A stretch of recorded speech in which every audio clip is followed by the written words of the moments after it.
All right, what do we do today, Cody? We're going to look at some rehabs, baby. You know, we got to go make that big boy money. Get to hang with your boy Spurbs. I'm not feeling too good. What? Dude, you can't be in an elevator. Dude, come on, man. You can't be in an elevator and be sick with somebody. You know I'm a germaphobe. I'm sorry. I'm Dude. sorry. I'm holding my breath.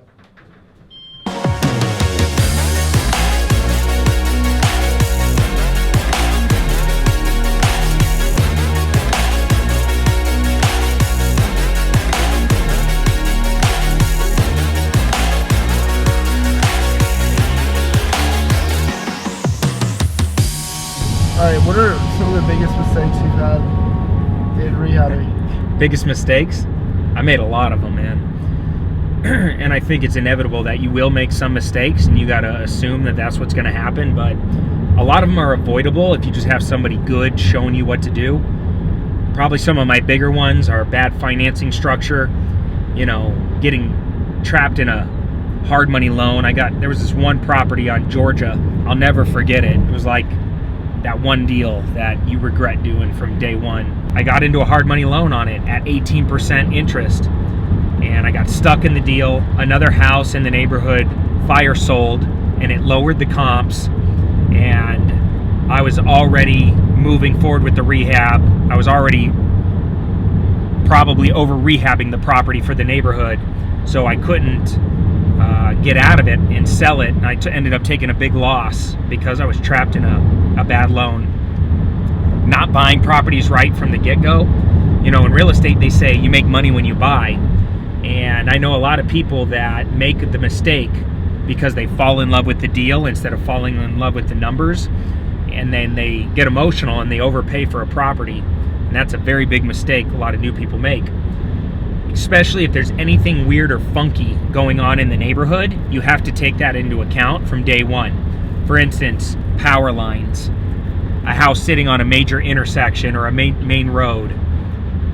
If there's anything funky going on with the house, like it's a flat roof in a neighborhood full of pitched roofs, or there's a canal or a weird commercial building nearby, anything weird or funky, you got to take 20 to 25% off the price of the property right from the get-go.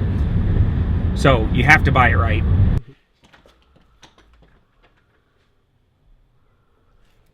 They locked me out. My own rehab. Now I gotta look it up. All right, so you can see here the Tempe house is moving along famously. We got our accent wall fully put in now. The flooring is officially installed. We got the cabinets installed. The granite guys coming later today. They're gonna finish installing all of this over the next few days. You can see in here we got the guest bathroom. We're starting on the tile work in here. And quick tip on this: if your concrete flooring is not perfectly flat, you can't do vinyl. We were originally going to try and save money and put vinyl in here, but because the flooring wasn't flat and we didn't want to smooth it out, we had to go with tile. You can see here in the master bath, we are almost done in here. You can see here we finally fixed the tile. That was kind of a mess, but we got the tile straightened out, we got the flooring installed. Now, quick tip in this bathroom: if we wanted to save money, one of the things we should have done is put a lip down below, right? And by putting a lip down below, what then we could have done is hung a rod and actually had a shower curtain in here. But now, because there's no lip, we actually have to install a glass door, which is a lot more expensive. Nicer houses, I love the glass doors. In these lower price properties, should have put a lip, a shower rod, hung a curtain, and moved on. Check this out. So this pool, if you remember, was a hot mess, right? It was green, it looked like alligators and space aliens lived in it.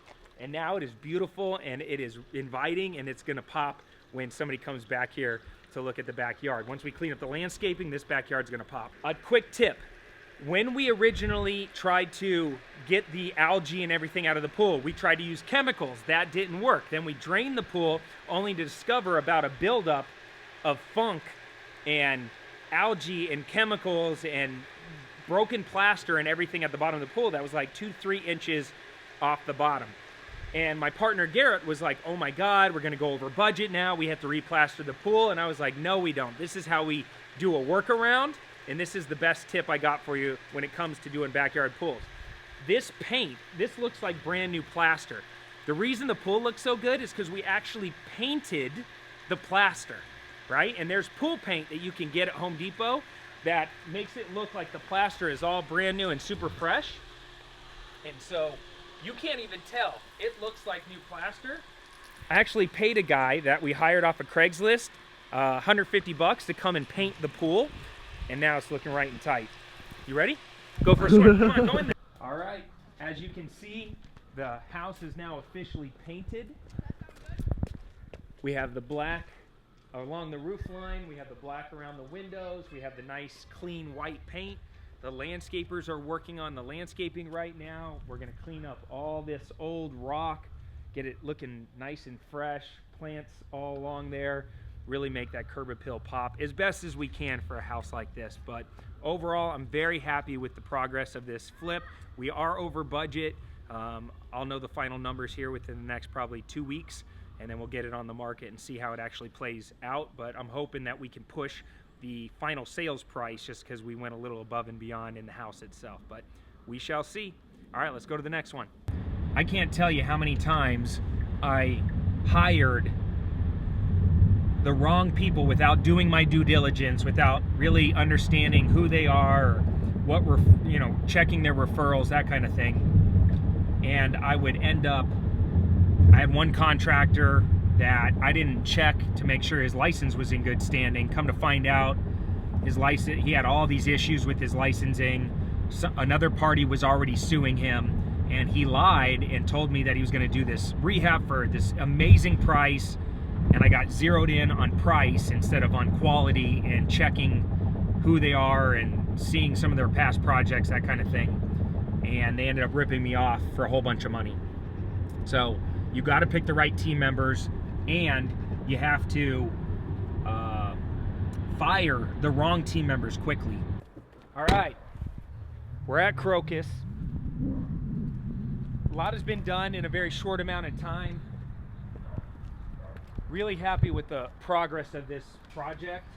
This one's moving along really, really fast.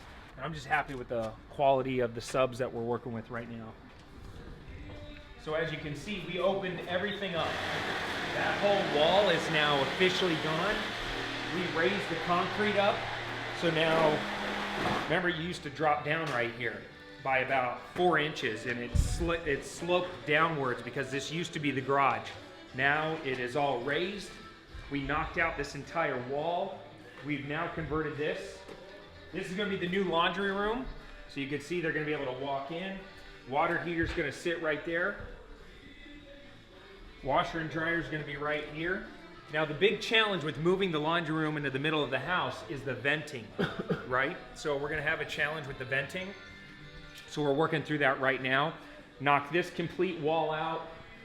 As you can see, it opened up the entire floor plan. Once we redo the kitchen, you're going to have this nice, beautiful, open living area. People are really going to enjoy this floor plan a lot better. You can see here in the master, we knocked the old closet out. That is now officially gone. And we converted the old laundry room, which is, we used to enter right through here. And now we're moving all of this over to there.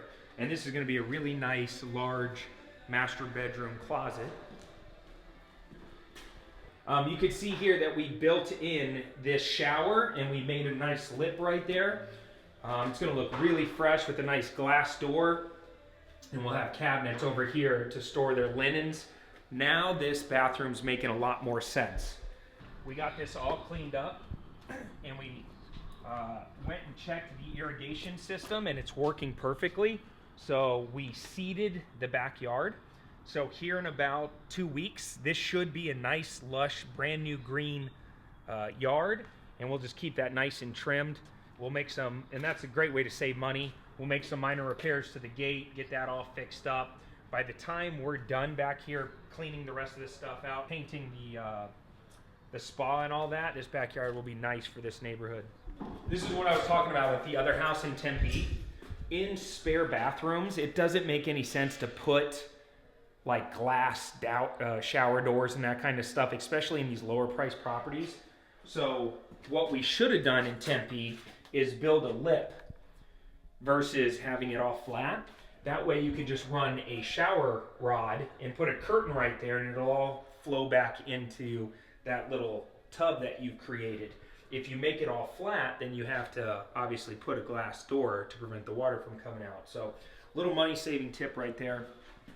Ultimately, as an active real estate investor, you should be looking and generating leads from every single source out there. You should be getting them from real estate agents. You should be getting them from other wholesalers. You should be out there sending direct mail and doing bandit signs and pay-per-click and Facebook ads, shooting YouTube videos, finding deals off of social organically, telling your friends and family, networking your brains out, right? All the things we teach people to do here at Clever Investor. You should be doing that constantly, and you should look at yourself as like a transactional engineer. Somebody who sits there and every single day you got all this deal flow coming to you, and you're constantly analyzing deals to find which ones would make for good wholesale deals and which ones would make for good rehab.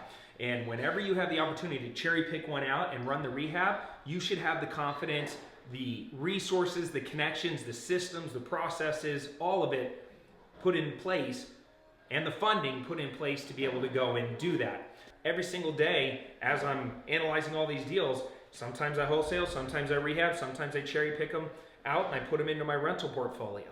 Every single deal takes on a life of its own, and that's why I teach my students to be transactional engineers. You know, rehabbing, wholesaling, I say do it all, baby. Make 2019 great. Oh, hey, didn't see you there. Hey, listen, while you're here, why don't you click the tab in the upper right-hand corner and grab my new book, How to Flip Houses with Little No Money Down. It's a step-by-step guide on how I got wealthy in real estate and how you can too. Hope it helps.